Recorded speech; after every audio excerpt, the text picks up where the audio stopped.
Good evening and welcome to Monsters Among Us. I am your guide, Derek Hayes.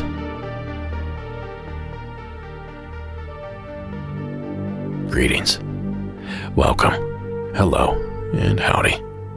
I'm tickled pink to have you here with us this evening. And we have a lot of new listeners as of late, so I just want to take a moment to warn them about what they're getting themselves into. The calls I play on this program are collected via my toll-free hotline, and they come from everyday listeners, just like yourself, assuming you meet the confines of those perimeters. Now, each of these calls covers a subject that falls under the paranormal umbrella, and most importantly, to the best of my knowledge, they're all 100% true. So be it a call about an upright, unknown ape in the Pacific Northwest, an alien visitation in a farmhouse bedroom, or like in Andrew's story, a pale white creature in a darkened New England forest. Hi Derek, this is Andrew calling from Connecticut, calling to discuss my strange experience. Now, I've called in previously with a hometown legend in regards to the Moodus sounds, and it was pretty surreal to hear my submission played on an MAU episode, so thank you very much. Back to my experience, though, I'm not really sure what to make of it, and I'd love to get your take. This was around the summer of 2006 or 2007, and I was on summer break in college. I was living with my parents at the time, and I had invited a friend over to hang out for the night. As for a little background, my parents' place is located in like your average suburban small town, moderately wooded location, pretty boring actually. So my friend shows up at around 10:30 at night, and he parks in his usual spot at the end of my parents' driveway.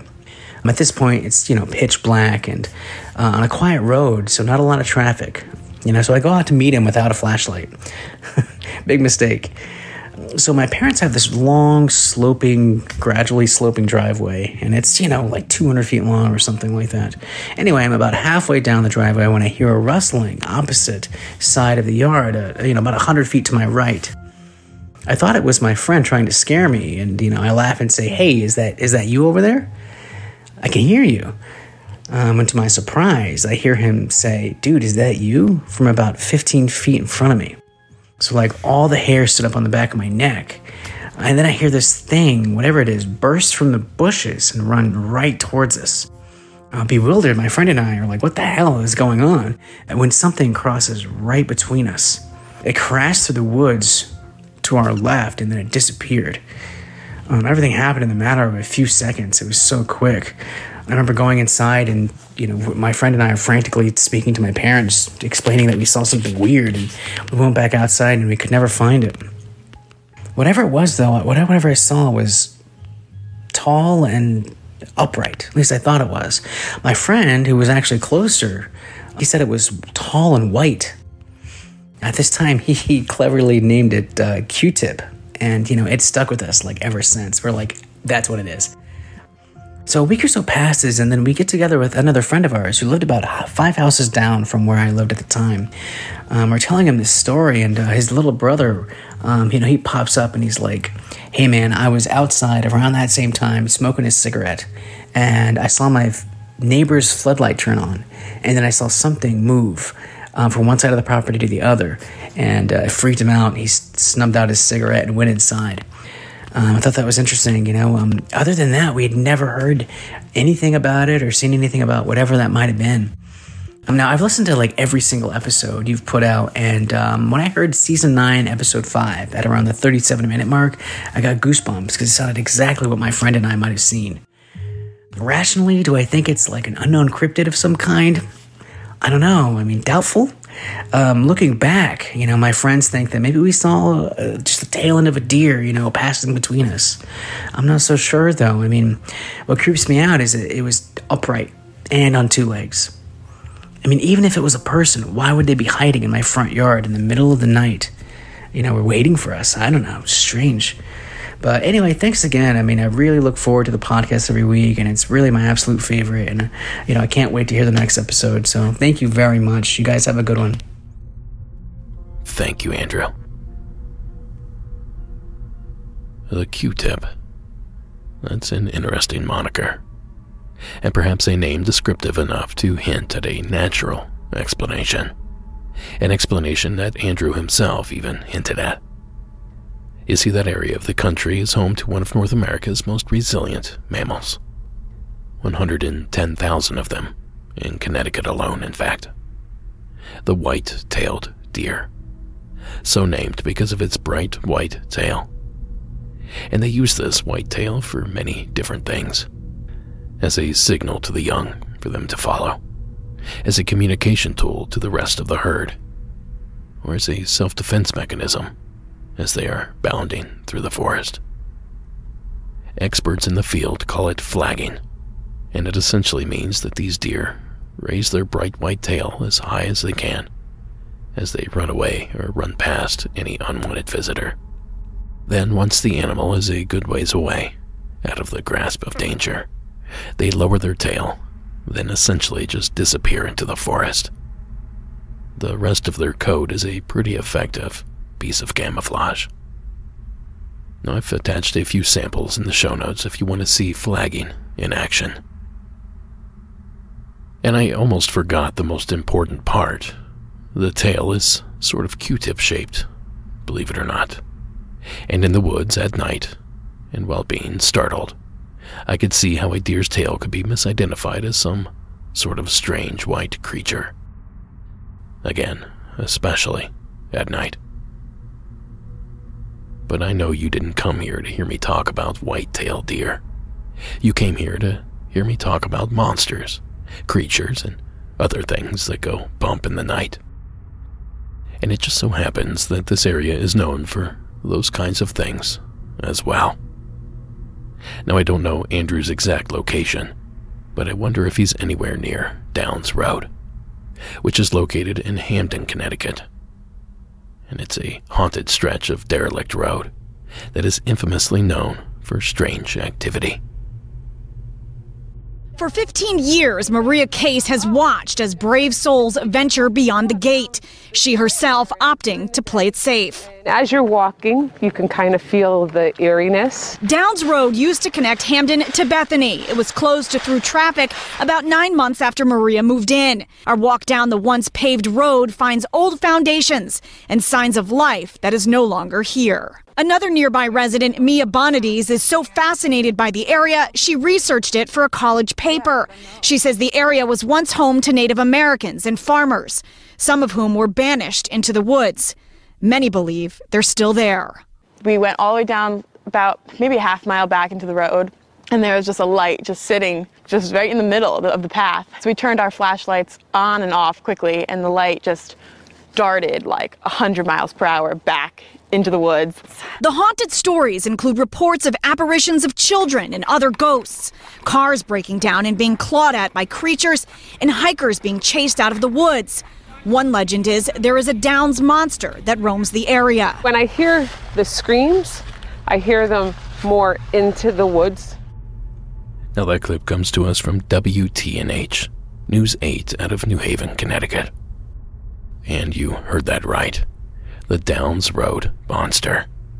It's said to be upright and human-sized and shaped, white as a sheet, and get this, it has reportedly been seen rushing through the forest at top speed, almost exactly like what Andrew reported. Now, it's worth noting that there's also a legend about a white or albino horse in the area as well. So it seems to me that the waters surrounding this story have been muddied just a bit. But the Downs Road monster is still widely known in the area to be just that, a monster. So if we guessed correctly, Andrew, and we are in fact near your location, maybe give the Downs Road legend a once-over. I'm not sure it'll answer any questions you have, but I bet it'll certainly raise a few new ones. Thank you again, Andrew, for calling in.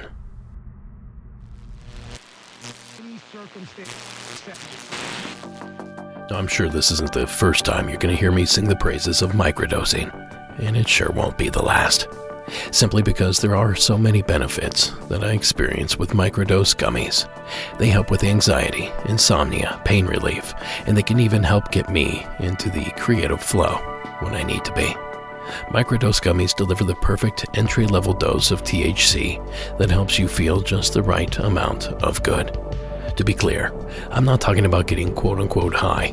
I'm talking about the sweet spot between CBD and THC that gives you the benefits of both. They just help me feel relaxed at the end of a long day. My favorite time to take one is at night when I'm winding down and watching television.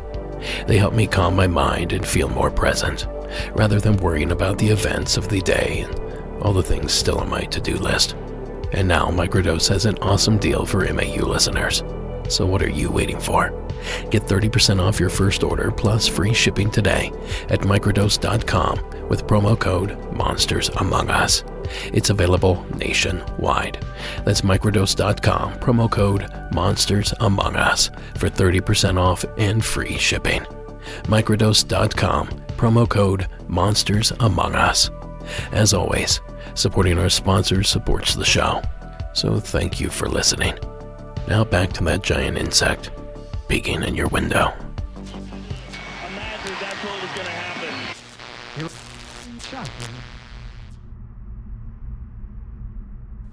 Now, if you will, join me in welcoming tonight's next guest, Mark in Idaho.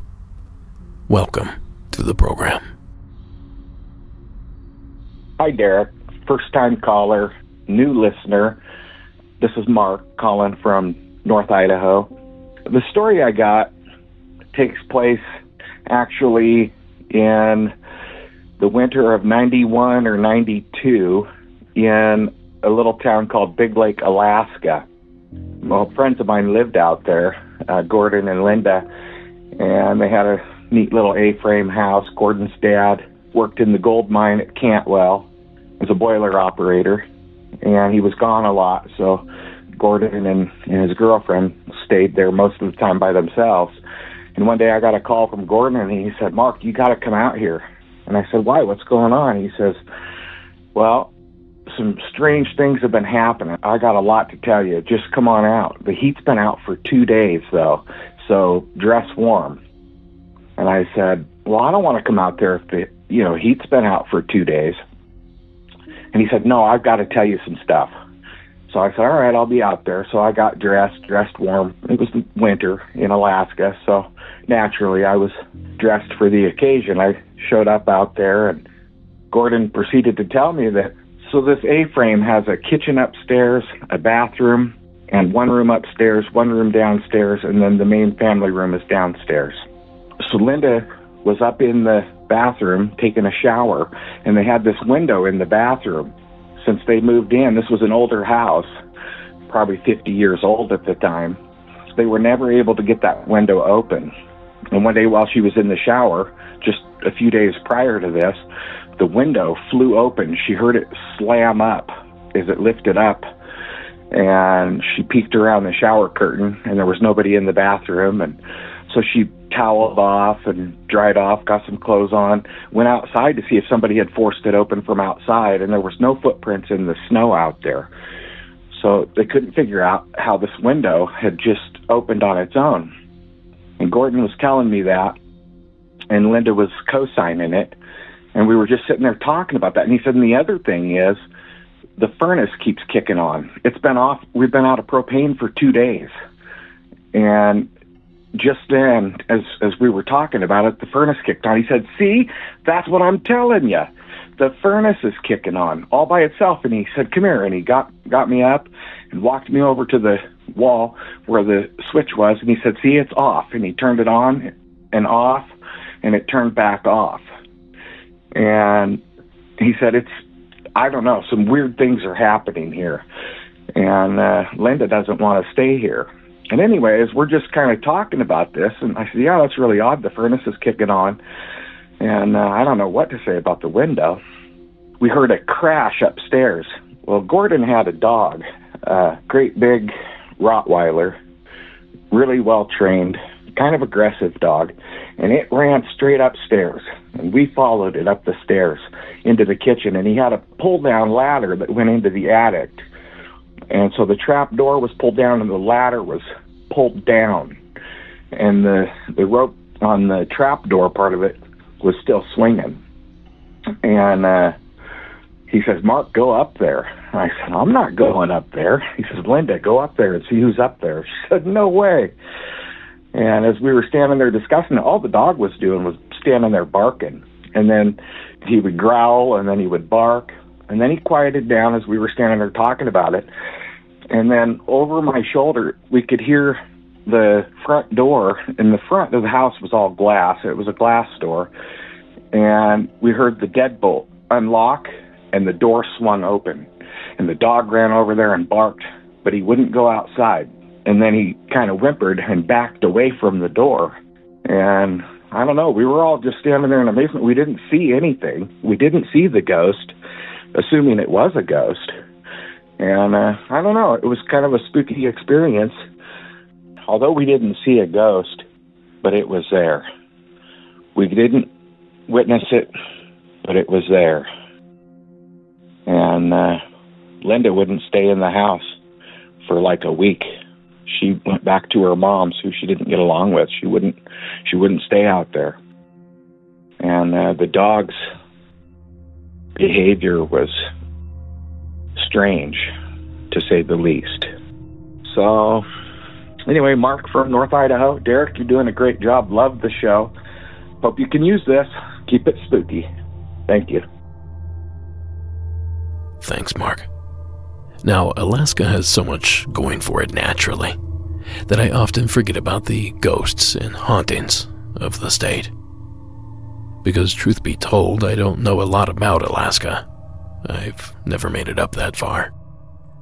So out of curiosity, I looked up a list of the top haunted establishments in the last frontier.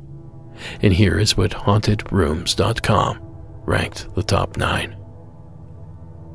Baggage Tower is the one where the entire town is located in one huge apartment-style building. It's creepy without the ghosts. To no one's surprise, Fairbanks Memorial Hospital is said to be infested with ghosts. The old Jesse Lee Home for Children in Seward. The Igloo City Hotel in Cantwell. The Wendy Williamson Auditorium at the University of Alaska. Another that should come as no surprise. The Night Mute High School in Night Mute, Alaska. Even the name is kind of creepy on that one. And Badarka Road in Chugiak is said to be haunted by a father and daughter, victims of a tragic accident and a broken heart. Also, the Red Onion Saloon in Skagway. And lastly, Eldred Rock Lighthouse and Lynn Canal. Now you can read the background of each of these locations by following the link in tonight's show notes, or in the show's description. And if you find yourself in Alaska, and you recognize any of these locations, go give them a visit and report back to us. If years of reality television has taught me anything, it's to expect anything coming out of the country's largest state to be absolutely wild. So thank you for sharing a prime example, Mark. We appreciate you calling in.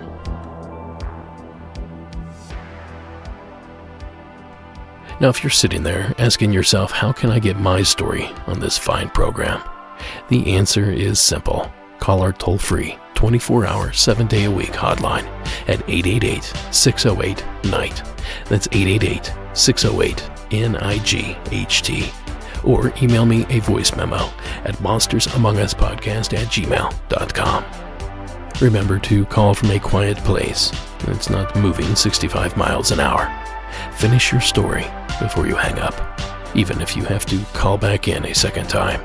And please, only one story per call. You can send in several stories, just not all in the same call. That makes it awful hard to edit around. Other than that, just keep those calls coming. And if you're sitting on a monster story, send those in. They're my favorite, and well, frankly, I just can't get enough. Now, folks, this next one comes to us anonymously from the streets of Bakersfield. Hey, Derek. I've been listening to your podcast for probably a year now, and I just recently listened to the newest episode, Season 16, Episode 12, and when I was listening to it, someone was talking about a yellow light in the sky, and it just jogged my memory of a few weeks ago when I was driving home from my job at like 2 in the morning, and when I was driving home, I was just looking at the road, and all of a sudden I see a like really bright yellow light just shoot across the sky. Like, it wasn't fast that I couldn't see it for so long, but I saw it enough to see it was kind of just like a ball of yellow light that just flew across the sky. And that person who sent the entry in the newest episode of episode 12 of season 16 just reminded me of that. Just sounded a lot like what I saw a few weeks ago.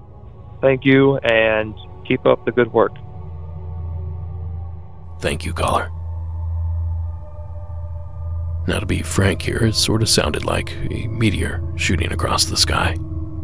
They can be several different colors, shapes, and sizes, and travel from many different angles.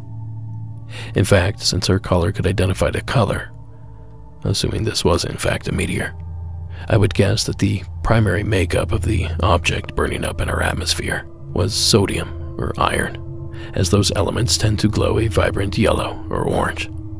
I actually linked to a neat little illustration that'll help you keep track of what material causes each color as these objects crash into Earth. Magnesium glows a teal blue, calcium a bright purple, and nitrogen and oxygen a bright red hue. A handy guide to have with you if you're ever stargazing. Now, if what our caller witnessed was not some sort of meteor, I shudder to think what it might have been. And either way, we thank you, caller, for taking the time to report your sighting. You never know. Like you, another caller out there may now be inspired to report their very own light in the sky.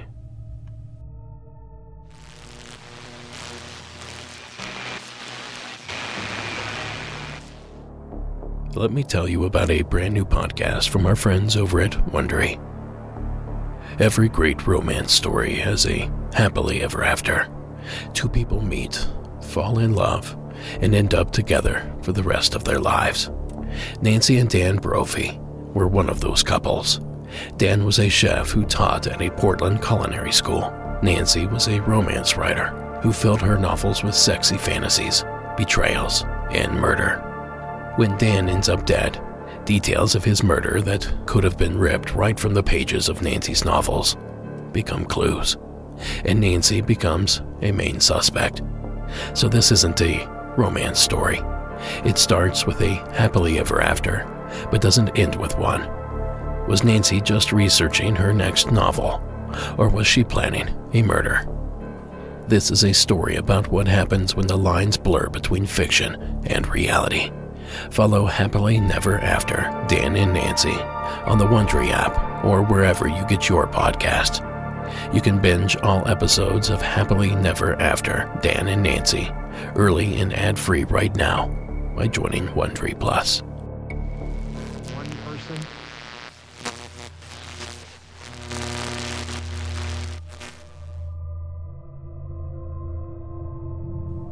Now this next one also comes to us from an anonymous caller, this time from parts unknown.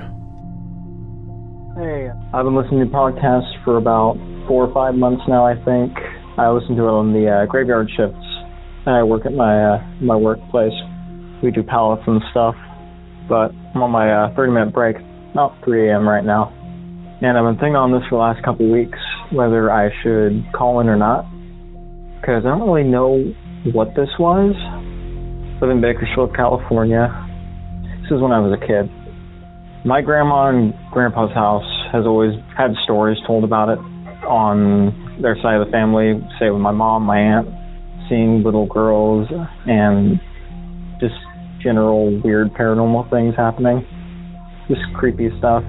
And when I was a kid, I used to sleep in my grandparents' bedroom in between them every now and then. Whenever I got scared of the dark or something, I was like probably 4 or 5, so it made sense, at least to me. So their bedroom is set up with the beds in the center and the doors to the far left corner, as if you're looking at straight towards the opposite wall of the bed. They had a dresser with a big mirror on it, and then in that far right corner they had a television on one of those tall kind of stands you'd put the audio stacks in, and then they had the window. Just a big window, pretty much almost the entire wall, just about 2 or 3 feet up. Then they had their lamps and nightstands and stuff. But it was night, but it was still bright enough outside for light to come in through the window. I don't know if it was moonlight or early morning sunlight. Again, I was a little kid, and honestly don't even know if this really happened or not, but figured it might be worth trying to get some answers. I woke up and saw a man standing in the TV corner. Like, think of if someone were standing directly in front of the TV, but just like kind of leaning an arm against the wall. He had white skin, like pale white. He had a discernible face, like he just looked nondescript. He was wearing black and just like a black long sleeve coat or suit jacket, one of the two. And he had like brown to blackish eyes. Not like totally black, he had irises as far as I can remember. You know, just normal, nondescript looking guy.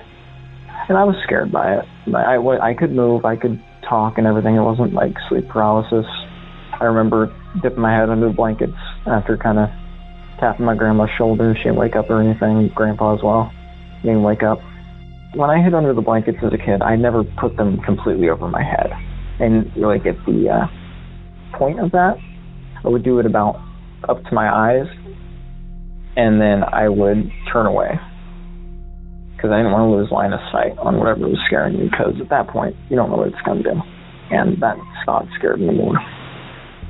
So I probably stared off with this guy, or whatever it really was. In fact, the thought of it being an actual person and not anything else is more scary than anything else.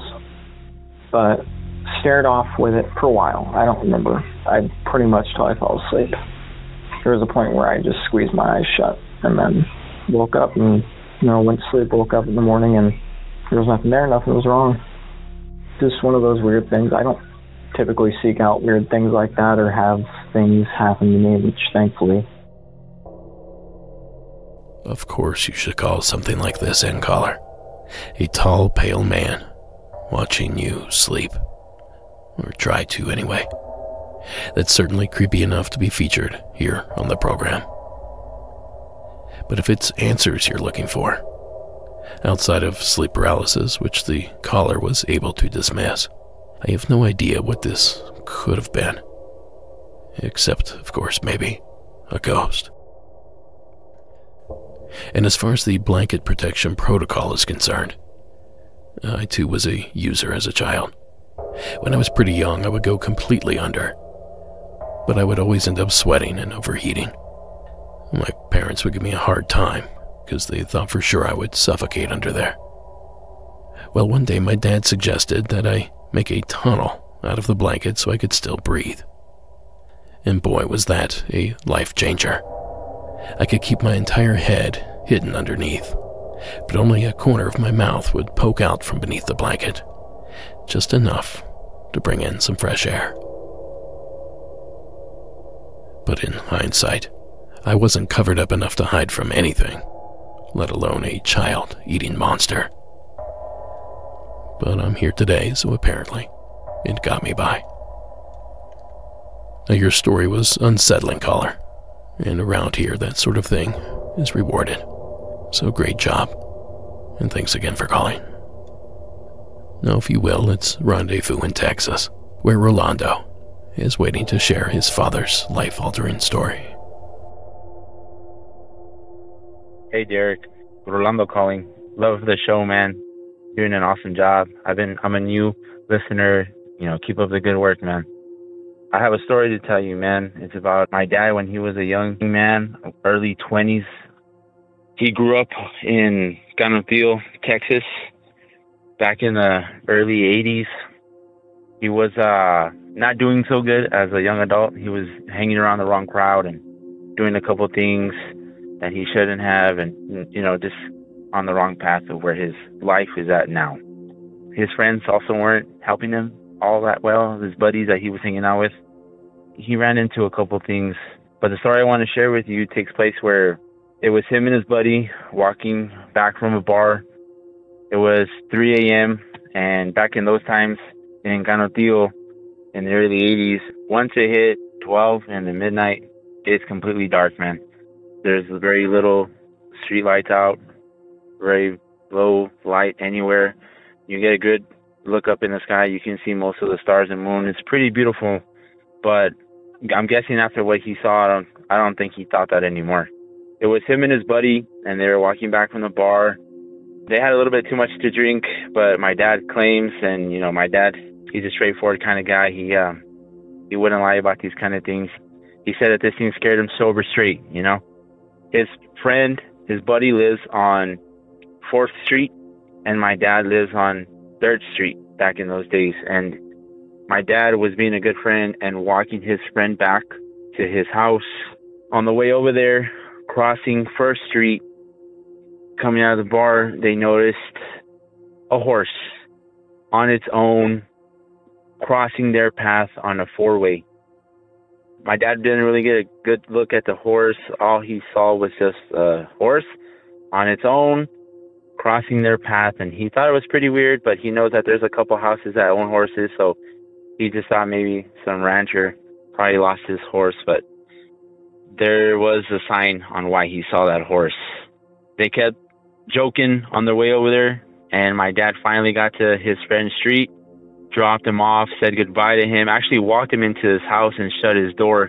Like I said, these times were a little bit more free. My dad's buddy had left his house open, and my dad walked him into the house and, put his friend to bed, and came out of the house and was on his way back.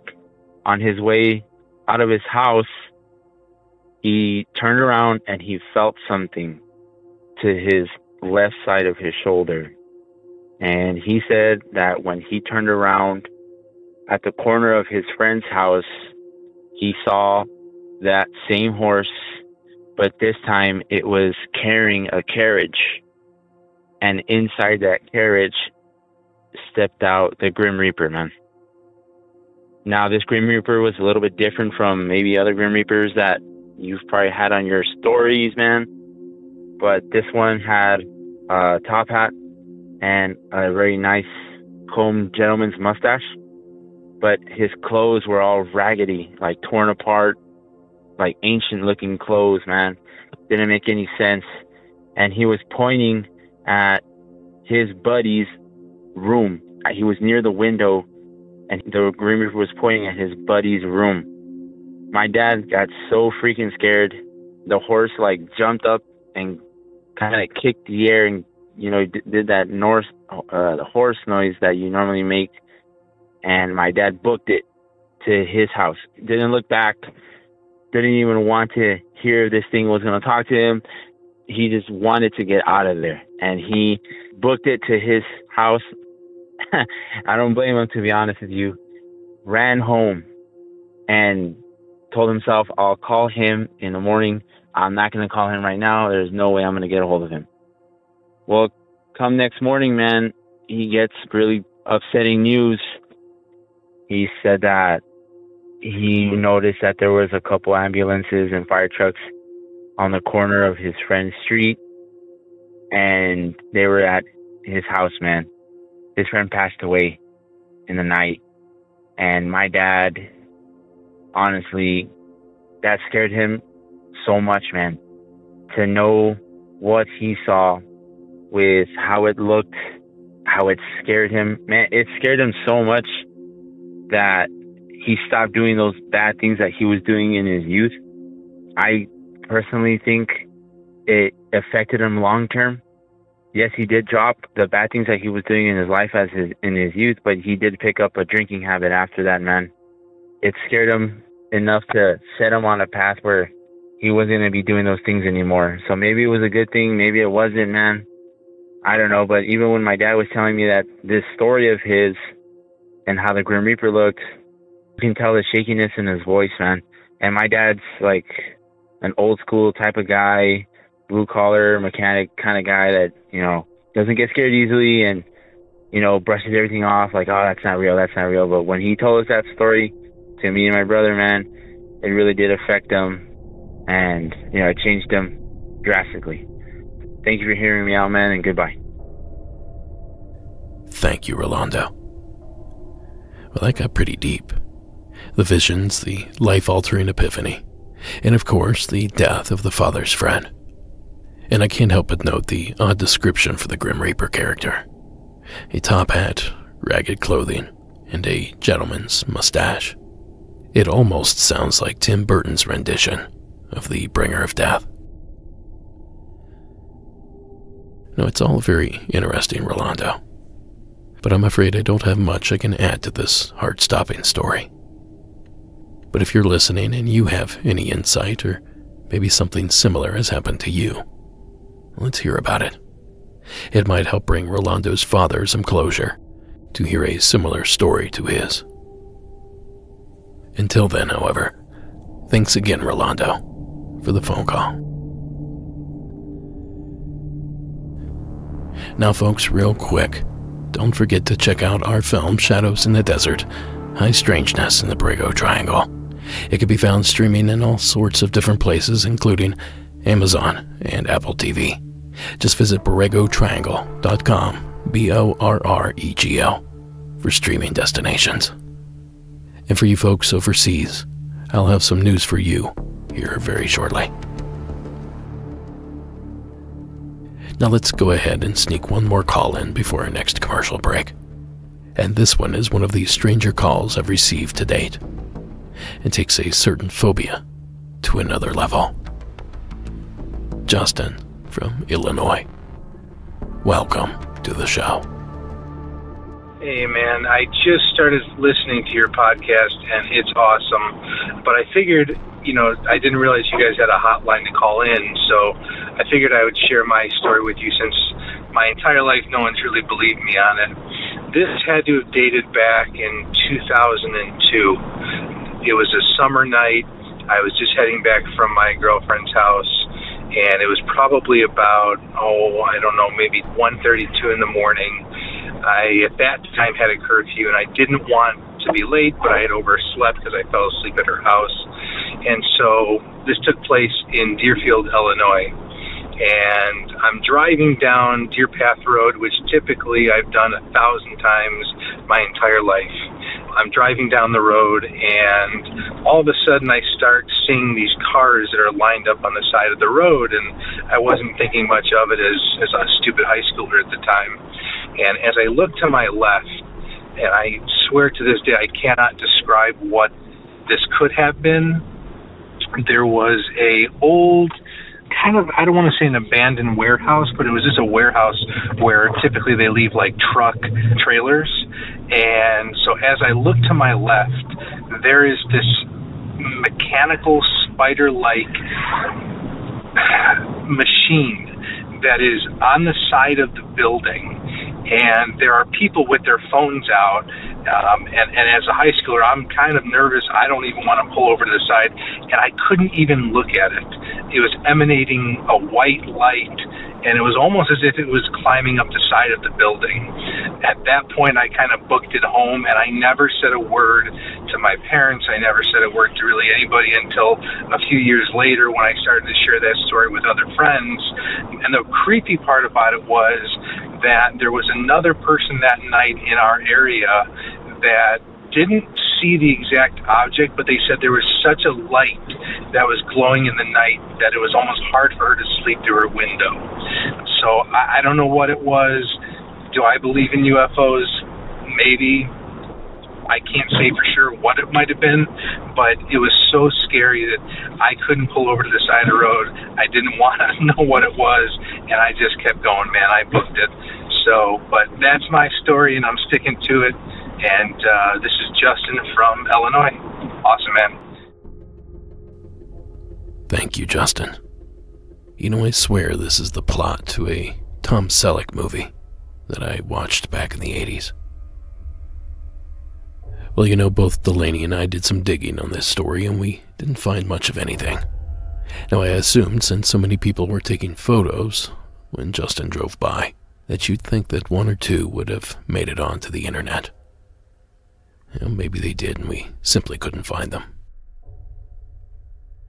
So outside of an art installment, or some sort of promotional thing for an upcoming Spider-Man film, I'm not sure what this could have been. But I'm excited to share the report with you, Justin, in hopes that someone out there listening may be in possession of one of these photos. Until it shows up, thanks again for giving me a call. Roll at any time. Gets another exclusive offer. And all programs in El Pico Rivera Sports. Now this next story comes to us from across the globe. Masaid, welcome to the program. Hey Derek, my name is Masaid. I'm born in a country called Kuwait. After the Gulf War, I moved to a country called Oman.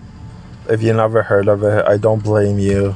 It's not in the news much. It's like 4 hours away from Dubai in UAE. So we moved there when I was 6 years old. I had a sister who was 5 or 4.5 then. She's a year younger than me, or a year and a half.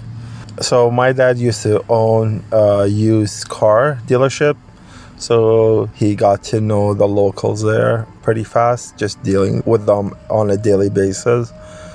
And this one local who became friends with my dad invited him to a party. So in the Middle East, a party usually means a birthday party. So my dad accepted the invitation. He's like thinking, you know, he will take his 2 kids who are 4.5 or 5 and 6 years old to this party where they get to see the culture and how they did birthday parties in Oman, in Muscat, Oman. Oman is well known for its black magic. Even like my family in Kuwait would make fun of us and be like, why don't you get on your broom and fly over to Kuwait to visit, stuff like that. So on the way to this party, my dad, the whole way, I remember like it was yesterday, that he kept saying, oh, I didn't ask him if it was a boy or girl, the kid's birthday, or how old is he, like what should I get him and all that stuff, or get her. And then he decided just to take an envelope and put some money in it and write happy birthday. And we get to this party, and right away they separate the kids from the men, which is like normal in the Middle East. Either you could stay with your dad as kids, or you go with the woman. And at this party, they're like, yeah, come with the other kids, meet the other kids kind of thing. So my dad's like, okay, yeah, go with the other kids. And they take the kids to the roof of the house, which is like, in the Middle East, the roofs are flat. They're not like here in North America, so you could walk on them. So as soon as we got into the courtyard, away from our dad, we saw mayhem. We saw men chanting, yelling, men just running in head first into a brick wall. I could remember it like it was yesterday. They were walking straight into the brick wall, and they took us into a little room where these like kids, I'm telling you, they were like 9 or 10 years old. This little girl, I could not forget her face. She was like just yelling, "Get it out of me, get it out of me," in this man's voice. And it was so scary. So they take us on top of the roof. I could see down into the courtyard, and I see this thing that these men are like just like ripping their clothes. They're running into walls. They're screaming. They're chanting. They're saying du'as. They're saying verses from the Quran. And I was scared, but I was trying to hold it together for my little sister, who was like just crying. She was asking me, what's going on? And I, as a kid, I did not know, but I knew that I have to be strong for my little sister. And all of a sudden, I see my dad running into the courtyard, and he's like, just like a crazy person, just yelling for me and my sister, where are you, where are you? So we right away ran downstairs again, went to the courtyard, and my dad just tracked us out. This was like 5 minutes in, like it was right away. He realized what's going on, that it was an exorcism party, not a birthday party. And yeah, like as he was leaving, his friend saw him leaving, and he's like, why are you leaving? And he's like, this is not the party I thought it would be. This is something very different. And his friends just started laughing. He sees his friend like even like 30 years ago. I remember a couple years ago, he saw him again, and the guys just like brought it up as this funny thing. It's like, oh, he didn't even last 5 minutes at the party. And my dad's like, no, that's not my kind of party. We're not used to that. And that's my story. I could kind of explain what was going on in that party as a medical student now, but back then I was freaked out. I thought they were all possessed. The scene was unreal. There was no way I could ever forget the scene I saw. And it was packed. There was so many people in there. Anyways, love the show. I listen to it every day, catching up to all the old episodes. Love it. Keep it up. Have a great one. Thank you, Miss Aid. You know, I could not imagine what I'd do if I found myself in this situation. I'm surrounded by weirdness so much these days that I guess I'd probably find it fascinating, yet highly uncomfortable. But perhaps not uncomfortable enough that I feel the need to leave. It's the sort of thing where you fade yourself into the back of the room, close to the exit, with one eye on the door and the other on the unreal scene unfolding before you.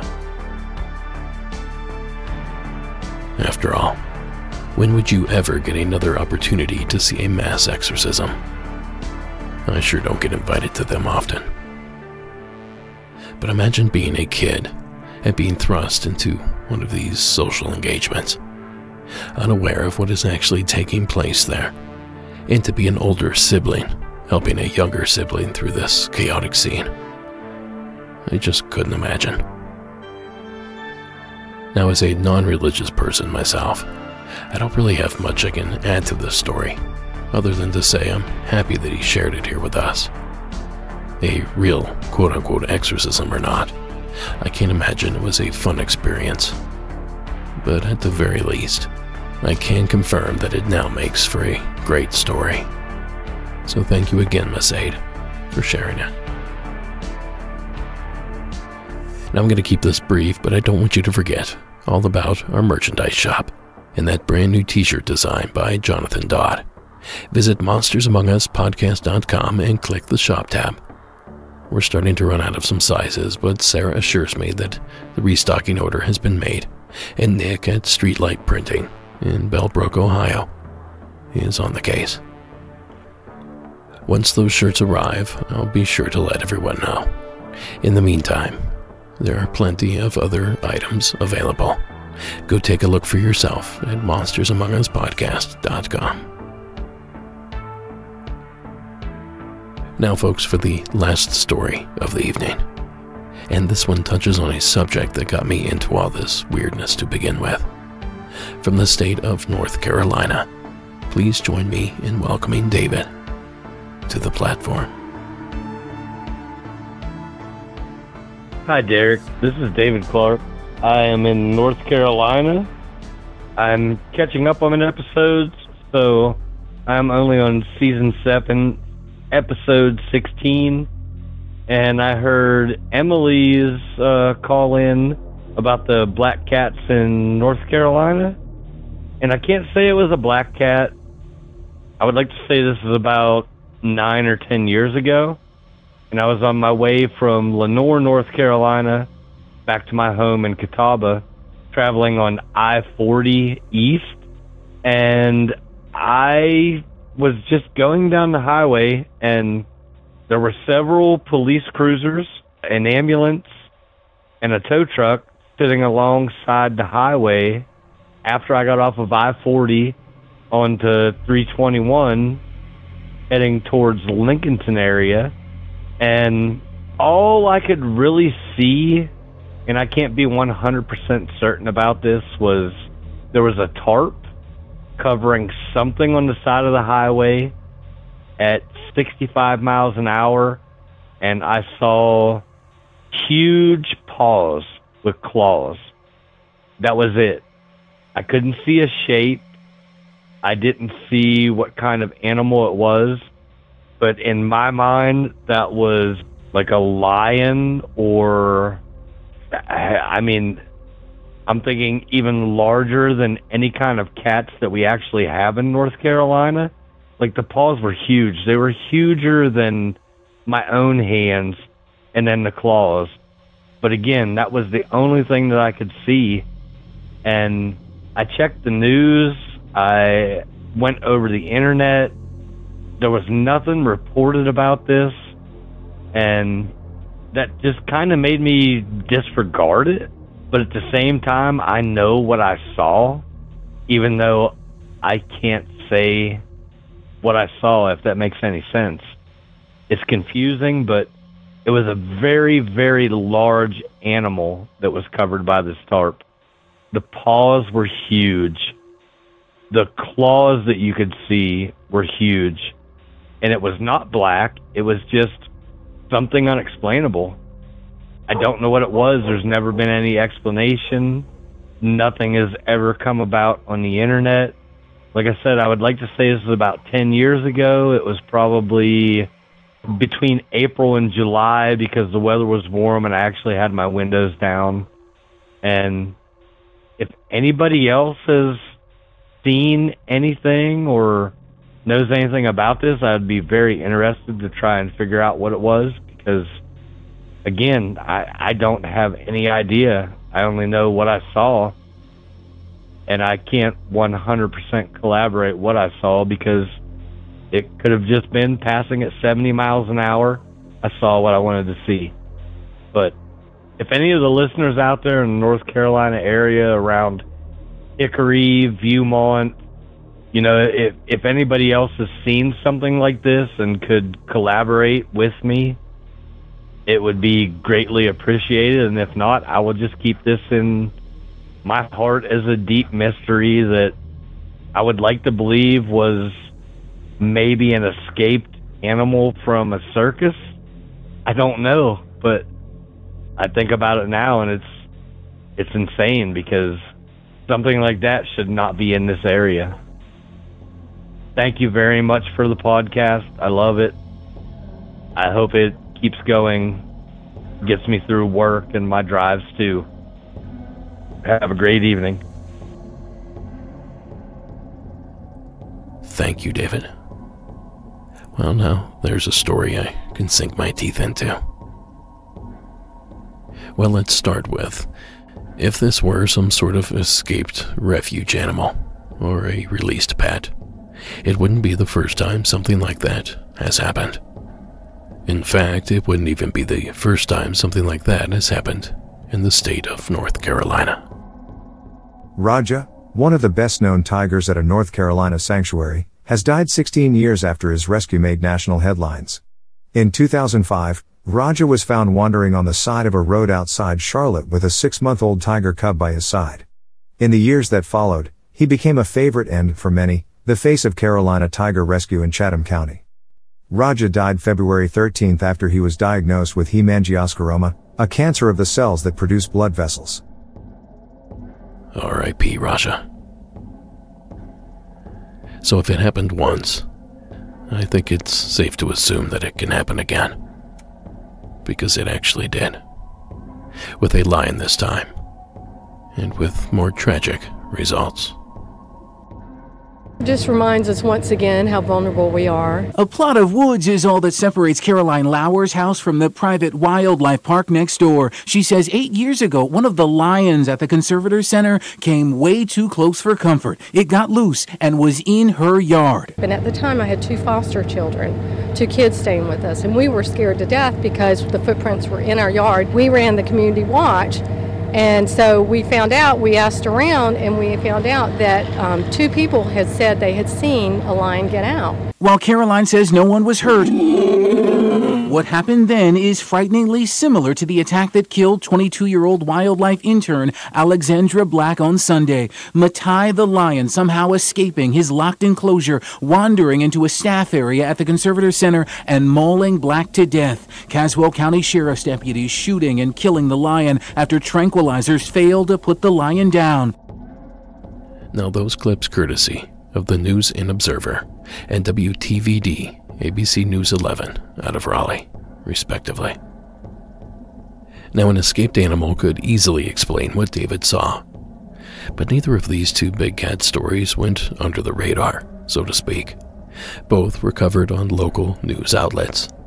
Hardly a cover-up, if you get what I'm saying. So let's assume that's not what he saw that day, that the creature wasn't some known animal in the wrong area. Now normally our other options would be pretty limited, but not when we're talking beastly big cats in the state of North Carolina. There is a long lineage that would suggest that these things have been there for a very long time. In the early days of the state, locals would tell of the Wampus cat, a puma-like creature with 6 legs and a ferocious scream. In the 1960s in Forsyth County, the infamous Vienna beast terrorized a small town. And of course, in the early 50s, it was another feline foe that petrified the Tar Heel state, the infamous Beast of Bladenboro. On the southeastern edge of the North Carolina Piedmont lies the small town of Bladenboro. Incorporated in 1903, Bladenboro is a snapshot of small-town America. In the 1950s, the community faced a unique threat. A series of strange animal attacks that struck fear and panic amongst the townspeople and left an enduring mystery in its wake. The goat was laying down like this, and the tip end of his nose was bit off. He believed in the Beast of Bladenboro, and it was not a mountain lion or coyotes or anything, but that it was a far larger predator. I know one fellow here, he's 94 years old, and he was right in the middle of all this, the hunting and all the people coming from all over the country here to kill the beast. It was a scary time for Bladenboro. It terrorized everybody in Bladenboro, pretty much. I mean, it scared people. It was a panicked, fearful environment. That was a clip from the trailer for the documentary film, The Beast of Bladenboro. Check out the link in the show notes for more details on how to watch the full film. Now, the beast is still pretty popular these days. There's still sightings and attacks reported from time to time. History Channel's Monster Quest did a full episode on the cryptid. And they even hold a festival in honor of the beast each fall. And like any good cryptid worth its salt, there's also a song about it. It happened back in 53, a terrible thing to see.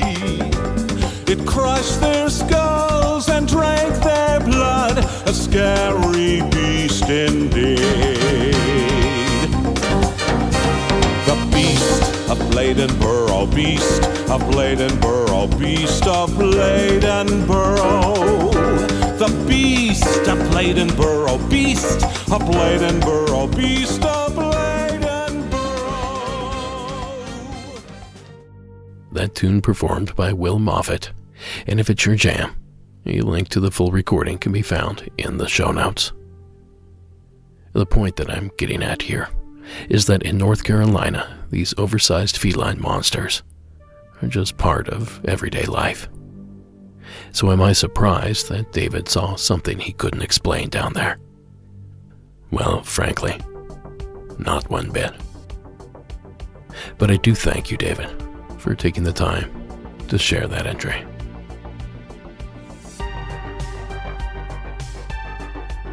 Well, folks, that's going to wrap it up for this evening, for the most part. Thank you for joining me here tonight. I hope you enjoyed these creepy submissions just as much as I did.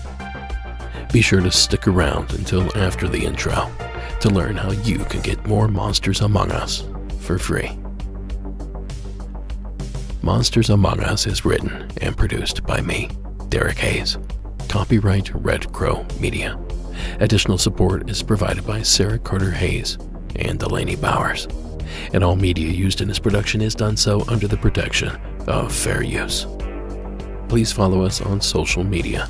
We have accounts at Facebook and Instagram, and we're desperate for the attention. And while you're at it, be sure to follow us on YouTube as well. And since you're already on the internet, a rate and review would be a big help as well. Don't forget, you can catch the show on the UNX network every Saturday night at 11 p.m. Eastern. Just visit the unxnetwork.com to listen. And finally, tonight's score was provided by Iron Cthulhu Apocalypse, Co.ag Music, and Carl Casey at White Bat Audio. Thank you one more time for tuning in this evening. A huge thanks to all of tonight's callers. And I leave you tonight with 2 brief requests. Please do all you can to keep it spooky. For God's sake. Have a good night.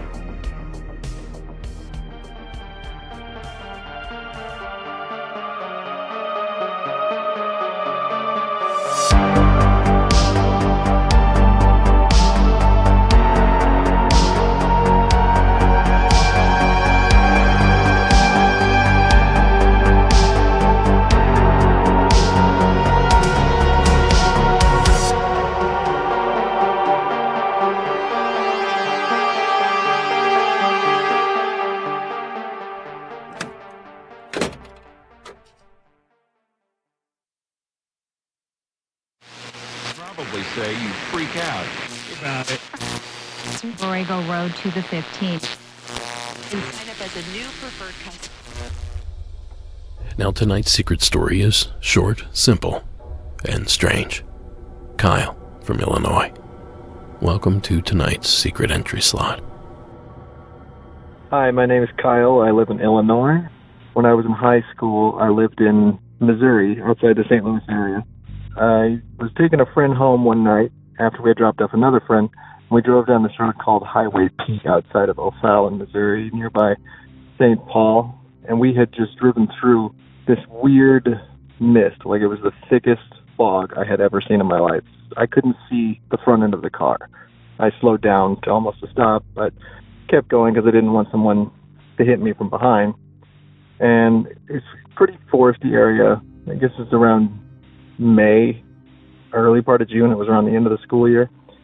And we get out of the fog, turn the corner through the woods, and it clears up. Then we stop and we kind of talk about it.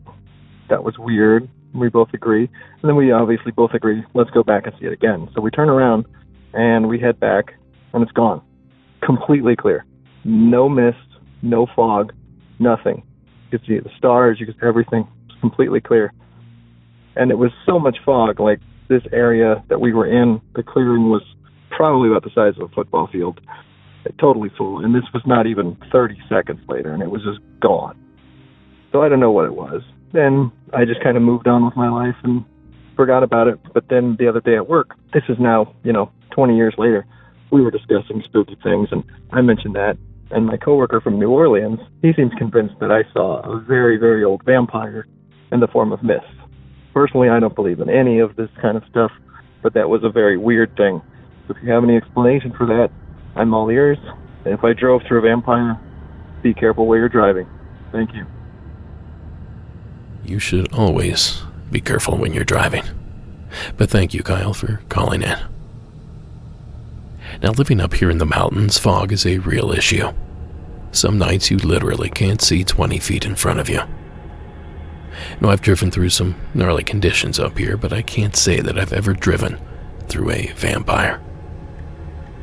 Although I get where your coworker is coming from, Kyle. Vampires have long been rumored to have the ability to turn themselves into some sort of mist to escape dangerous and awkward situations. So the connection is not hard to make, especially since the fog seemed to dissipate, almost as if it were alive itself. But like you, Kyle, the logical part of my brain does not allow me to go too far down that rabbit hole. But if folks around Illinois start showing up drained of blood, with 2 little holes punched in their neck, I just might be changing my tune. Until that happens, thank you again, Kyle, for taking the time to share your entry. Now, folks, buckle up, because from here on we go beyond. But fear not, you can join us for free simply by visiting patreon.com and searching for Monsters Among Us. Once there, join the $1 level to get ad-free content, or the $5 level to get access to all of the bonus material. And you can do so for free for 7 days. And of course, if you enjoyed all that content, maybe stick around for a month or 2. That would be an excellent way to support the show that's brought you so much joy, or perhaps terror, whichever better fits your situation. Join me tonight where I have an update to the story from Season 17, Episode 4, about a screaming something on a rural train. I also have more New England white creatures, mysterious rain, and a whole lot more found in tonight's Beyond. So visit monstersamonguspodcast.com and click the Patreon tab to learn more. It's in the Beyond that you can hear stories like Alyssa's out of New Hampshire.